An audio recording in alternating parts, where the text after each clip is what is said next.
شروع اللہ کا نام لے کر جو بڑا مہربان نہایت رحم والا ہے۔ اے نبی، ہم نے تم کو فتح دی، فتح بھی کھلی اور واضح، تاکہ اللہ تمہاری اگلی اور پچھلی کوتاہیاں بخش دے اور تم پر اپنی نعمت پوری کر دے اور تم کو سیدھے رستے چلاتا رہے، اور تاکہ اللہ تمہاری بھرپور مدد کرے۔ وہی تو ہے جس نے مومنوں کے دلوں پر تسکین نازل فرمائی تاکہ ان کے ایمان کے ساتھ اور ایمان بڑھے۔ اور آسمانوں اور زمین کے لشکر سب اللہ ہی کے ہیں، اور اللہ جاننے والا ہے، حکمت والا ہے۔ یہ اس لیے کہ وہ مومن مردوں اور مومن عورتوں کو بہشتوں میں جن کے نیچے نہریں بہہ رہی ہیں داخل کرے، وہ اس میں ہمیشہ رہیں گے، اور تاکہ ان سے ان کے گناہوں کو دور کر دے، اور یہ اللہ کے نزدیک بڑی کامیابی ہے۔ اور اس لیے کہ منافق مردوں اور منافق عورتوں اور مشرک مردوں اور مشرک عورتوں کو جو اللہ کے بارے میں برے برے خیال رکھتے ہیں عذاب دے، انہی پر برے حادثے واقع ہوں، اور اللہ ان پر غصے ہوا اور ان پر لعنت کی اور ان کے لیے دوزخ تیار کی، اور وہ بری جگہ ہے۔ اور آسمانوں اور زمین کے لشکر اللہ ہی کے ہیں، اور اللہ غالب ہے، حکمت والا ہے۔ اے نبی، ہم نے تم کو احوال بتانے والا اور خوشخبری سنانے والا اور خبردار کرنے والا بنا کر بھیجا ہے، تاکہ مسلمانوں تم لوگ اللہ پر اور اس کے پیغمبر پر ایمان رکھو اور اس کی مدد کرو اور اس کی تعظیم کرو، اور صبح و شام اس کی تسبیح کرتے رہو۔ اے نبی، جو لوگ تم سے بیعت کرتے ہیں وہ در حقیقت اللہ سے بیعت کرتے ہیں، اللہ کا ہاتھ ان کے ہاتھوں پر ہے۔ پھر جو شخص عہد کو توڑے تو عہد توڑنے کا نقصان اسی کو ہے، اور جو اس بات کو جس کا اس نے اللہ سے عہد کیا ہے پورا کرے تو وہ اسے عنقریب اجر عظیم دے گا۔ اے نبی، جو گنوار پیچھے رہ گئے وہ تم سے کہیں گے کہ ہم کو ہمارے مال اور اہل و عیال نے روک رکھا تھا، سو آپ ہمارے لیے اللہ سے بخشش مانگیں۔ یہ لوگ اپنی زبان سے وہ بات کہتے ہیں جو ان کے دل میں نہیں ہے۔ کہہ دو کہ اگر اللہ تم لوگوں کو نقصان پہنچانا چاہے یا تمہیں فائدہ پہنچانے کا ارادہ فرمائے تو کون ہے جو اس کے سامنے تمہارے لیے کسی بات کا کچھ اختیار رکھے؟ کوئی نہیں، بلکہ جو کچھ تم کرتے ہو اللہ اس سے واقف ہے۔ بات یہ ہے کہ تم لوگ یہ سمجھ بیٹھے تھے کہ پیغمبر اور مومن اپنے اہل و عیال میں کبھی لوٹ کر آنے ہی کے نہیں، اور یہی بات تمہارے دلوں کو اچھی معلوم ہوئی اور اسی وجہ سے تم نے برے برے خیال کیے، اور آخر کار تم ہلاکت میں پڑ گئے۔ اور جو شخص اللہ پر اور اس کے پیغمبر پر ایمان نہ لائے تو ہم نے ایسے کافروں کے لیے آگ تیار کر رکھی ہے، اور آسمانوں اور زمین کی حکومت اللہ ہی کی ہے، وہ جسے چاہے بخشے اور جسے چاہے سزا دے، اور اللہ بخشنے والا ہے، مہربان ہے۔ جب تم لوگ مال غنیمت لینے چلو گے تو جو لوگ پیچھے رہ گئے تھے وہ کہیں گے ہمیں بھی اجازت دیجئے کہ آپ کے ساتھ چلیں۔ یہ چاہتے ہیں کہ اللہ کے قول کو بدل دیں۔ کہہ دو کہ تم ہرگز ہمارے ساتھ نہیں چل سکتے، اسی طرح اللہ نے پہلے سے فرما دیا ہے۔ پھر کہیں گے نہیں، تم تو ہم سے حسد کرتے ہو۔ بات یہ ہے کہ یہ لوگ سمجھتے ہی نہیں مگر بہت کم۔ اے نبی، جو گنوار پیچھے رہ گئے تھے ان سے کہہ دو کہ تم جلد ایک سخت جنگجو قوم کے ساتھ جنگ کے لیے بلائے جاؤ گے، ان سے تم یا تو جنگ کرتے رہو گے یا وہ ہار مان لیں گے۔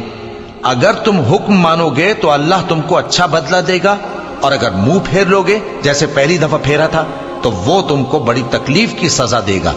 نہ تو اندھے پر سختی ہے سفر جنگ سے پیچھے رہ جانے میں، اور نہ لنگڑے پر اور نہ بیمار پر سختی ہے۔ اور جو شخص اللہ اور اس کے پیغمبر کے فرمان پر چلے گا اللہ اس کو بہشتوں میں داخل کرے گا جن کے نیچے نہریں بہہ رہی ہیں، اور جو روگردانی کرے گا وہ اسے دردناک عذاب دے گا۔ اے پیغمبر، جب مومن تم سے اس درخت کے نیچے بیعت کر رہے تھے تو اللہ ان سے خوش ہوا، اور جو صدق و خلوص ان کے دلوں میں تھا وہ اس نے معلوم کر لیا تو ان پر تسکین نازل فرمائی اور انہیں جلد فتح عنایت کی، اور بہت سی غنیمتیں وہ آئندہ بھی حاصل کریں گے، اور اللہ غالب ہے، حکمت والا ہے۔ اللہ نے تم سے بہت سی غنیمتوں کا وعدہ فرمایا ہے کہ تم ان کو حاصل کرو گے، پھر اس نے یہ غنیمت تمہیں جلدی سے دلوا دی اور لوگوں کے ہاتھ تم سے روک دیے۔ غرض یہ تھی کہ یہ مومنوں کے لیے اللہ کی قدرت کا نمونہ بن جائے اور وہ تم کو سیدھے رستے پر چلائے، اور کچھ اور غنیمتیں دے گا جن پر تم قدرت نہیں رکھتے، اور وہ اللہ ہی کی قدرت میں ہیں، اور اللہ ہر چیز پر قادر ہے۔ اور اگر تم سے کافر لڑتے تو وہ پیٹ پھیر کر بھاگ جاتے، پھر وہ کسی کو نہ دوست پاتے اور نہ مددگار۔ یہی اللہ کی عادت ہے جو پہلے سے چلی آتی ہے، اور تم اللہ کی عادت میں کبھی تبدیلی نہ پاؤ گے۔ اور وہی تو ہے جس نے تم کو ان کافروں پر فتح یاب کرنے کے بعد سرحد مکہ میں ان کے ہاتھ تم سے اور تمہارے ہاتھ ان سے روک دیے، اور جو کچھ تم کرتے ہو اللہ اس کو دیکھ رہا ہے۔ یہ وہی لوگ ہیں جنہوں نے کفر کیا اور تم کو مسجد حرام سے روک دیا، اور قربانیوں کو بھی کہ اپنی جگہ پہنچنے سے رکی رہیں۔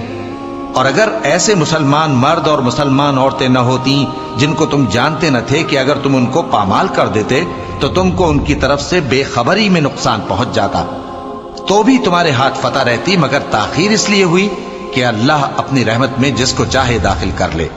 اور اگر دونوں فریق الگ الگ ہو جاتے تو جو ان میں کافر تھے ان کو ہم دکھ دینے والا عذاب دیتے۔ جب کافروں نے اپنے دلوں میں ضد کی، اور ضد بھی جاہلیت کی، تو اللہ نے اپنے پیغمبر اور مومنوں پر اپنی طرف سے تسکین نازل فرمائی اور ان کو پرہیزگاری کی بات پر قائم رکھا، اور وہ اسی کے مستحق اور اہل تھے، اور اللہ ہر چیز سے خبردار ہے۔ بے شک اللہ نے اپنے پیغمبر کو سچا اور صحیح خواب دکھایا تھا کہ تم انشاءاللہ مسجد حرام میں اپنے سر منڈوا کر یا اپنے بال ترشوا کر امن و امان سے داخل ہوگے اور کسی طرح کا خوف نہ کرو گے۔ جو بات تم نہیں جانتے تھے اللہ کو معلوم تھی، سو اس نے اس سے پہلے ہی جلد ایک فتح عطا فرمائی۔ وہی تو ہے جس نے اپنے پیغمبر کو ہدایت کی کتاب اور دین حق دے کر بھیجا تاکہ اس کو تمام دینوں پر غالب کرے، اور حق ثابت کرنے کے لیے اللہ ہی کافی ہے۔ محمد صلی اللہ علیہ وآلہ وسلم اللہ کے پیغمبر ہیں، اور جو لوگ ان کے ساتھ ہیں وہ کافروں کے مقابلے میں تو سخت ہیں اور آپس میں رحم دل۔ اے دیکھنے والے، تو ان کو دیکھتا ہے کہ اللہ کے آگے جھکے ہوئے سر بسجود ہیں اور اللہ کا فضل اور اس کی خوشنودی طلب کر رہے ہیں۔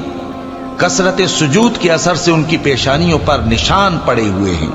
ان کے یہی اوصاف تورات میں ہیں اور یہی اوصاف انجیل میں ہیں۔ وہ گویا ایک کھیتی ہے جس نے پہلے زمین سے اپنی سوئی نکالی، پھر اس کو مضبوط کیا، پھر موٹی ہوئی، اور پھر اپنے تنے پر سیدھی کھڑی ہو گئی، اور لگی کھیتی والوں کو خوش کرنے تاکہ کافروں کا جی جلائے۔